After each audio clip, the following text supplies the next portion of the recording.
Nagsimula ang pelikula sa mag-asawang sina Sophie at James na mukhang masaya sa isa't isa. Sa kasalukuyan, inililipat nila ang lumang sopa sa kanilang apartment sa New York. Gusto ni Sophie na ayusin at gamitin ang sopa, ngunit hindi interesado si James sa ideya. Kahit na mula sa mayamang pamilya ang kanyang asawa, mas pinili ni Sophie na mamuhay ng simple. Matapos ilipat ang sopa, ang mag-asawa ay nagsimulang magkulitan sa kanilang silid. Gayunpaman, ang kanilang pagkukulitan ay naputol nang makatanggap si James ng tawag sa telepono. Nalungkot siya nang malaman niyang pumanaw na ang kanyang ama. Nalaman din niya na, bilang nag-iisang anak, namana niya ang buong negosyo at ari-arian ng kanyang ama. Sa sumunod na eksena, nakita natin ang mag-asawa na lumipat sa mansyon na malayo sa lungsod. Hindi masaya si Sophie sa mga pagbabago, ngunit handa siyang umangkop upang suportahan ang asawa. Kinaumagahan, naghanda si James para sa unang araw bilang CEO ng kumpanya ng kanyang ama. Hiniling ni Sophie na magpalipas ng araw kasama siya, ngunit tumanggi siya dahil ayaw niyang magkaroon ng masamang impresyon sa kanyang unang araw. Pagkatapos, si Sophie, na walang trabaho, ay nagsimulang maglibot sa malaking mansyon at nakaramdam ng pagkabagot.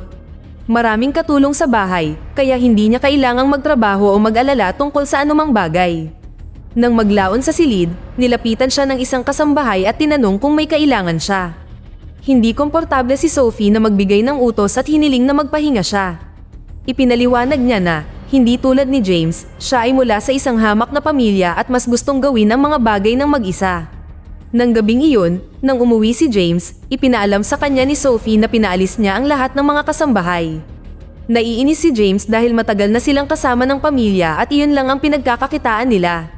Gayunpaman, binanggit niya na binayaran niya sila ng 2 taong sweldo at hinikayat silang ituloy ang kanilang mga pangarap. Nag-aalala pa rin si James tungkol sa pamamahala ng ganoong kalaking mansyon, ngunit nangako siyang aasikasuhin ang lahat. Kinaumagahan sa trabaho, nakita natin si James na nahihirapan sa kanyang bagong tungkulin bilang CEO. Sinubukan niyang magpakita ng mga bagong ideya sa isang pulong, ngunit mukhang hindi sumasang-ayon sa kanya ang mga katrabaho. Sa sandaling iyon, nakatanggap siya ng tawag mula kay Sophie na nagsabing hindi niya mapagana ang pantabas ng damo. Nangako si James na uuwi siya sa gabi at tutulungan siya bago ibinaba ang tawag. Pag-uwi niya, sinubukan niyang paandarin ang pantabas ng damo ngunit nahihirapan siya dahil hindi pa niya ito nagawa noon. Nadidismaya siya na kailangan niyang gawin ang trabaho matapos tanggalin ng asawa ang mga kasambahay. Kinaumagahan, sinabi ni Sophie na mas masaya sila sa apartment na labis na ikinainis ni James. Binanggit niya na hindi siya sanay na manirahan sa ganun kalaking mansyon at hindi siya komportable na may mga katulong dahil ayaw niyang mag-utos ng mga tao sa paligid. Sa hapon, ipinagtapat ni James sa kanyang assistant ang mahirap na sitwasyong ito. Pinanatag siya ng huli sa pamamagitan ng pagsasabi na kayang solusyonan ng pera ang lahat ng problema. Pagkatapos ay ipinaalam niya kay James ang tungkol sa kumpanya na nagbebenta ng mga robot na kasambahay. Sa sumunod na eksena, dumating ang mag-asawa sa tech company at nakilala ang CEO na si Julian.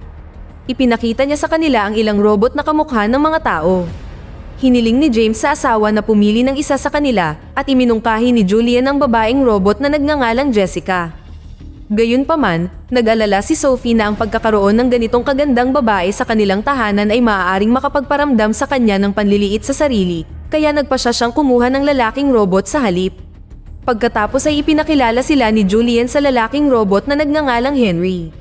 Upang patunayan ang pagiging masunurin nito, inutusan siya ni Julian na dilaan ang sapatos ni James na ginawa ni Henry nang walang pag-aalinlangan. Kasunod nito, dinala nila si Henry sa mansyon at naglagay si Julian ng docking station kung saan siya maaaring mag-charge. Nagsimulang magtrabaho ang robot sa paligid ng bahay at napatunayan na napakahusay. Ngunit nakikita pa rin siya ni Sophie bilang tao at hindi komportable sa pagbibigay sa kanya ng mga utos. Sa mga sumunod na araw, naging bihasa si Henry sa mga gawaing bahay. Isang hapon, hindi sinasadyang nakapasok siya sa kwarto ni Sophie habang nagsisimula itong maghubad. Dahil dito, hindi siya komportable at balisa. Nang maglaon, sinabi niya sa asawa kung paano nakatitig si Henry sa kanyang katawan. Ngunit binaliwala ni James ang mga alalahanin niya at sinabing siya ay isang robot lamang at hindi ito mahalaga. Pagkatapos nito, isinama ni James si Henry upang maglaro ng racquetball. Sa buong laro, patuloy siyang tinatalo ng robot, ngunit walang pakialam si James. Sa halip ay in-enjoy niya ang paglalaro at nagkaroon ng masayang sandali. Binanggit rin niya ang kanyang pagdadalamhati sa pagkamatay ng ama. Nang marinig ito, ipinahayag ni Henry ang pakikiramay na ipinakita ang personalidad na katulad ng tao. Kinabukasan, nang malaman ni Sophie na bibisita sa bahay ang mga katrabaho ng asawa, siya ay naglinis. Tinulungan siya ni Henry sa mga gawain at nagbibiro pa nga para maibsan ang kanyang stress. Sa wakas ay nakuha ni Henry ang kanyang tiwala at binigyan siya ng libro na Charles Dickens bilang regalo. Nang maglaon, habang nagpapahinga sila, inalok siya ni Sophie ng alak at nagsimula siyang uminom ng walang pag-aalinlangan. Napaisip si Sophie kung ano ang mangyayari dito at ipinaliwanag ni Henry na kapag nasa docking station siya, automatikong nagre-reset ang lahat. Nang bumisita ang mga katrabaho ni James sa bahay, humanga sila sa hitsura ng robot dahil ito ay parang tao. Binanggit pa ni Henry ang Charles Dickens na lalong nagpamangha sa kanila. Pagkatapos ay sinabi ni Sophie sa mga bisita na minsan ay nakakalimutan niya na siya ay isang robot, ngunit mukhang hindi nasisiyahan si James sa komentong ito. Isang gabi, nagising si Sophie mula sa pagtulog dahil sa hindi pangkaraniwang ingay sa labas ng bahay. Pumunta siya upang suriin at natagpuan si Henry na nakahandusay sa lupa. Ginising niya ito, ngunit walang memorya ang robot kung paano siya nakarating doon. Sinabi lang niya na nakakita siya ng panaginip kung saan siya ay tao. Habang pabalik sila sa bahay, nagpakita si James at galit na galit nang makita silang magkasama. Gayunpaman, ipinaliwanag ni Sophie na natagpuan niya lamang si Henry na nakahiga doon. Kinabukasan, ipinatawag ng mag-asawa si Julian at sinabi sa kanya ang nangyari kagabi. Agad niyang sinuri ang robot at napagpasyahan na ito ay maliit na glitch lamang. Binanggit ni Sophie na nananaginip si Henry, ngunit sinabi ni Julian na imposible ito. Pagkatapos ay binalaan niya ang mag-asawa na mag-ingat at pigilan na magkaroon si Henry ng mga emosyon dahil maaaring maging sanhi ito upang kumilos siya na parang tao. Pagkaalis ni Julian, sinimulan ni James na sisihin ang kanyang asawa sa sitwasyon ni Henry. Binigyang diin niya kung paano siya binigyan ng mga librong babasahin at tinatrato siya na parang tao. Tumugon si Sophie sa pamamagitan ng pagpapaalala sa kanya na ginawa niya ang parehong bagay sa pamamagitan ng pakikipaglaro sa kanya ng racquetball. Nang maglaon, habang minamasahe ni Henry si Sophie, bigla na lang niyang hinalikan ang itaas na likod nito at pagkatapos ay ang mga labi nito. Ngunit isa pala itong bangungot nang bigla siyang magising sa tabi ng asawa. Sa hapon, sadyang binuksan ni Sophie ang pinto ng kwarto at sinimulang paligayahin ang sarili sa pamamagitan ng pag-iisip tungkol sa naunang panaginip. Nang matapos siya, natuklasan niya si Henry sa labas ng silid at nagtataka kung pinanood siya nito. Tumugon si Henry sa pamamagitan ng pagtatanong kung magpapasaya sa kanya kung siya ay nanunood. Makalipas ang mga araw, nang mapansin ni James sina Sophie at Henry na magkasamang nagtatawanan malapit sa pool, nagselos siya.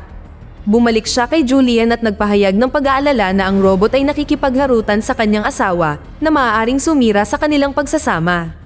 Ipinaliwanag ni Julian na si Henry ay hindi nakaprogram na magmahal, sa halip ay para panatilihing maligaya ang kanyang mga amo. Iminungkahi niya na ang tunay na isyu ay nasa pagitan ni James at ng kanyang asawa at kailangan nilang harapin ito mismo. Pag-uwi ni James, inutusan niya si Henry na ihinto ang pakikipagharutan at pagbabasa ng mga libro sa kanyang asawa. Sumang-ayon ang robot ngunit sinabi na ang kanyang mga amo ay dapat sumang-ayon din. Nang marinig ito, nagalit si James at inutusan siyang bumalik sa docking station. Pagkatapos ay hinarap niya si Sophie at sinabihan siyang ihinto ang pagbabasa kasama si Henry. Ngunit nagpagalit lamang ito sa kanya at nagsimula silang magtalo na parang mga bata. Sa huli, nagpasya si Sophie na umalis ng bahay at manatili sa kanilang lumang apartment ng ilang araw. Isang araw, nasa banyo si James nang mapansin niyang nawawala ang kanyang pang-ahit. Ipinatawag niya si Henry at inutusan siyang magdala ng bagong pang-ahit. Hindi nagtagal, pumasok ang robot sa silid na hubot-hubad na ikinagulat ni James. Tinanong niya kung ano ang ginagawa niya at sumagot si Henry na tinutupad lang niya ang kanyang mga pagnanasa. Pagkatapos ay sinimulan niya ang pag-ahit ng balbas ni James at hinalikan siya makalipas ang ilang sandali. Sa una ay nag-aalangan ng huli, ngunit hindi nagtagal ay hinalikan niya ito pabalik at nauwi sa pagiging intimate ang dalawa. Kinaumagahan, nagising si James na mag-isa sa kanyang kama, hindi sigurado kung totoo ang nangyari. Napansin niyang naghanda ng almusal si Henry ngunit nag-aalangan siyang pag-usapan ang mga pangyayari noong nakaraang gabi. Nang maglaon, sa opisina, tinawagan niya si Sophie upang subukang ayusin ang kanilang relasyon at iminungkahi na magbakasyon silang dalawa.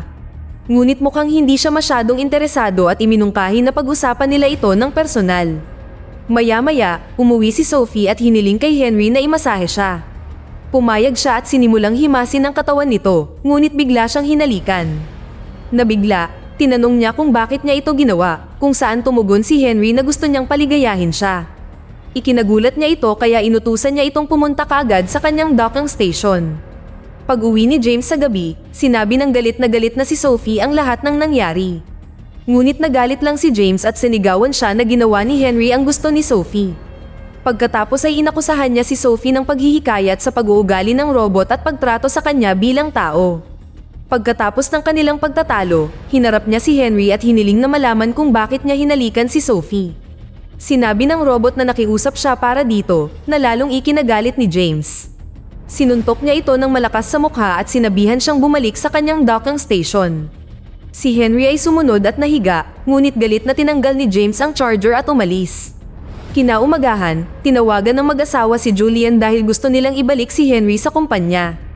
Pagkatapos ay umalis si James para magtrabaho, habang hinihintay ni Sophie ang pagdating ng mga teknisyan. Di nagtagal, nilapitan siya ni Henry at binanggit na nadiskonekta ang kanyang charging station. Tinanong niya kung hindi na nila siya kailangan, kung saan ipinaliwanag ni Sophie na masama ang loob ng kanyang asawa dahil hinalikan siya nito. Tinawag ni Henry si James na mapagkunwari dahil naging intimate din sila habang wala si Sophie. Nang marinig ito, nalungkot si Sophie dahil hindi niya inaasahan na magiging ganito-ganito kababa ang kanyang asawa. Kasabay nito, dumating si Julian para tingnan kung ano ang problema ngunit hiniling sa kanya ni Sophie na asikasuhin ang robot at mabilis na umalis.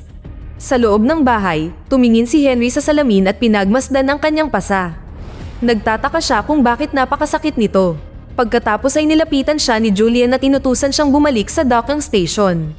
Gayunpaman, tumanggi si Henry na sundin ang kanyang utos at inakusahan siyang sinungaling. Sa ibang lugar, pumasok si Sophie sa opisina ni James at kinumpronta siya tungkol sa kanyang panloloko. Inamin niya na naiingit siya kay Henry dahil mukhang perpekto ito at masaya si Sophie sa tuwing malapit ito sa kanya. Sinabi ni James na sinamantala ng robot ang kanyang kahinaan at pinaglaruan siya. Nang marinig ito, napalitan ng konsensya ang galit ni Sophie at napagtanto niyang hindi totoo ang nararamdaman niya para kay Henry. Pagkatapos ay nagkaayos ang mag-asawa at niyakap ang isa't isa ng buong pagmamahal. Ngunit naputol ang kanilang romantikong sandali nang mapansin ni James ang maraming missed calls mula kay Henry. Pagdating sa bahay, nakita ng mag-asawa si Henry na gumagala sa likod bahay, ganap na hubot-hubad. Mukhang malungkot siya dahil alam niyang binigo niya ang kanyang mga amo.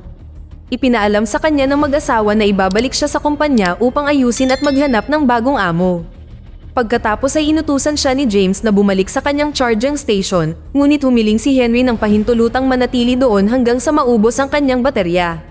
Bagamat nagdadalawang isip, pumayag ang mag-asawa dahil sa awa. Sa sumunod na eksena, tumungo sila sa tech company para hanapin si Julian, ngunit ang lugar ay puno ng mga ahente ng FBI. Ang babaeng robot na si Jessica ay mukhang masama ang loob at iginiit na kailangan niyang bumalik sa kanyang amo. Gayunpaman, ipinaalam sa kanya ng social worker na siya ay tunay na tao na na-brainwash sa paniniwalang siya ay robot. Nang marinig ito, nagulat sina James at Sophie nang mapagtanto nila na si Henry ay tao rin. Pagkatapos ay umuwi sila kasama ang dalawang ahente ng FBI upang hanapin siya at si Julian. Habang hinahanap nila siya, biglang lumitaw si Julian at binaril ang mga ahente ng FBI. Pagkatapos ay isiniwalat niya na kinuha niya si Henry noong siya ay 3 taong gulang matapos siyang abusuhin at iwanan ng kanyang ina. Minahal siya ni Julian na parang sariling anak at ginawa siyang perpektong tao.